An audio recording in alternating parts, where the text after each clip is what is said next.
Bismillahirrahmanirrahim. Ma qalla amalun baraza min qalbin zahidin wala kathura amalun baraza min qalbin raghibin. Tadi berkaitan juga dengan apa yang saya katakan barusan. Amal itu bagus karena banyak kuantitas atau bagus karena kualitas? Sepakat? Karena kualitas. Sepakat ya? Baik. Apa kata beliau? Ma qalla amalun, tidaklah satu amal Allah nilai sedikit, baraza min qalbi zahidin, jika amal itu tumbuh dari kalbu yang zahid, kalbu yang zuhud. Ciri-ciri kalbu yang zuhud, ketika dia takbir dia merasakan kebesaran Allah, dia nggak ingat dunia lagi, sampai ruku, sampai sujud, sampai assalamualaikum. Ini udah nggak khusyuk, orang lagi ngaji, sholat syuruk. Kira-kira gimana tuh Pak hasilnya? Ya, nggak jelas hasilnya. Kalau ada ustadznya agak tersinggungan, bisa marah-marah dia Pak ngelihat ada orang lagi sholat syuruk. Kecuali ustadznya bisa husnuzon, ya nggak ada masalah. Wala kathura amalun baraza min qalbin raghibin, sebaliknya satu amalan tidaklah disebut banyak jika muncul dari kalbu yang raghib, yang cinta kepada dunia. Ini saya ganti bahasanya sedikit. Ma qalla amalun baraza min qalbin arifin, tidaklah sedikit amalan jika bersumber dari kalbu yang arif, yang kenal kepada Allah. Wala kathura, sebaliknya tidak disebut banyak amal, baraza min qalbin jahilin maridin, jika bersumber dari kalbu yang jahil, tidak mengenal Allah, marid, yang sakit.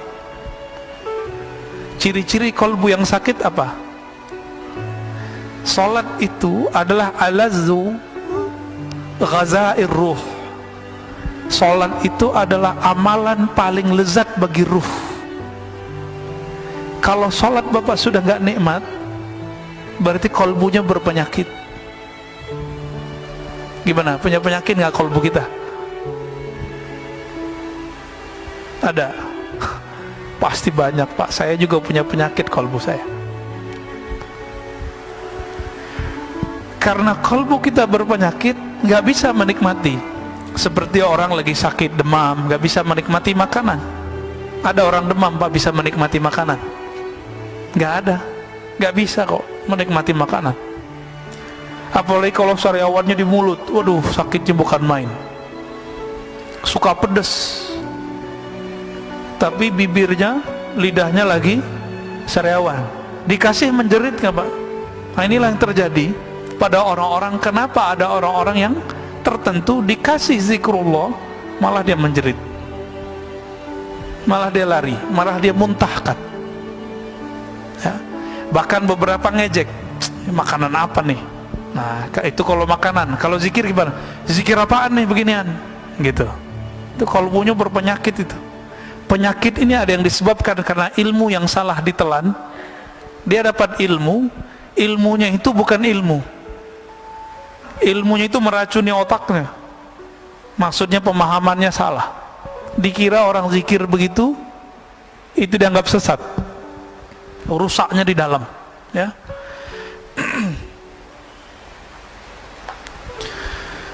Itulah sebabnya ada sebuah hadis dalam Ibnu Majah, satu bab ilmu lebih afdal daripada 100 rakaat ahli ibadah.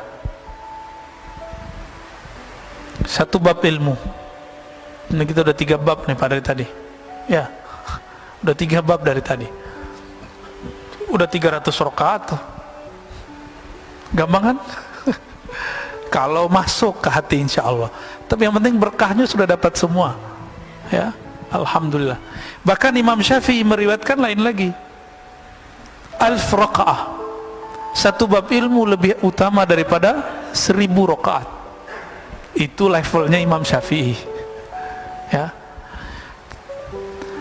Maksud beliau, orang yang mengenal Allah sesaat dia beribadah kepada Allah lebih afdal daripada abid orang yang ahli ibadah 1000 rakaat. Begitulah wali-wali Allah, Pak. Wali-wali ini ada tingkatan-tingkatannya. Semakin tinggi tingkatannya, satu nafasnya lebih afdal daripada 1000 rakaat kita, kalau mereka sudah sampai ke level tinggi. Nabi itu diamnya sudah zikir. Seandainya Nabi itu nggak sholat itu boleh, Pak, seharusnya. Itu kan logikanya Aisyah. Apa kata Aisyah? Wahai Rasulullah, ngapain engkau sholat mulu? Kan engkau sudah diampuni. Apa logika Aisyah? Engkau nggak perlu sholat, wahai Rasulullah. Kira-kira begitu. Sholat sunat loh ya, bukan sholat wajib. Sholat wajib kan langsung dari Allah, wajib. Apa kata Nabi? Enggak. Afala an akuna abdan syakura. Kenapa aku tidak boleh menjadi hamba yang bersyukur? Maka sholatnya Nabi itu karena dia sudah mengenal Allah, sholatnya adalah sholat syukur. Setiap sholat. Maka kakinya kapalan. Kalau kita punggung kita kapalan, Pak, karena tidur. Jadi Nabi itu sholatnya sholat syukur. Maksudnya apa sholat syukur? Beliau itu merasa sangat berterima kasih kepada Allah, mengemban nur yang Allah pilihkan kepadanya. Sebagai tanda syukur maka beliau sholat setiap hari, setiap malam. Bahkan beliau sholatnya pun dalam keadaan diam. Jadi Nabi ini sholatnya ada yang sholat fisik, ada yang sholat diam. Apa kata Sayyidatuna Aisyah? Karena Rasulullah sallallahu alaihi wasallam yazkurullah fi kulli ahyani.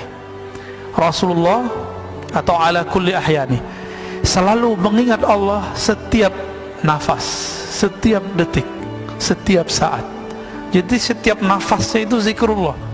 Kita udah dalam sholat gak ingat Allah. Ini beda sholat kita sama Rasulullah sallallahu alaihi wasallam.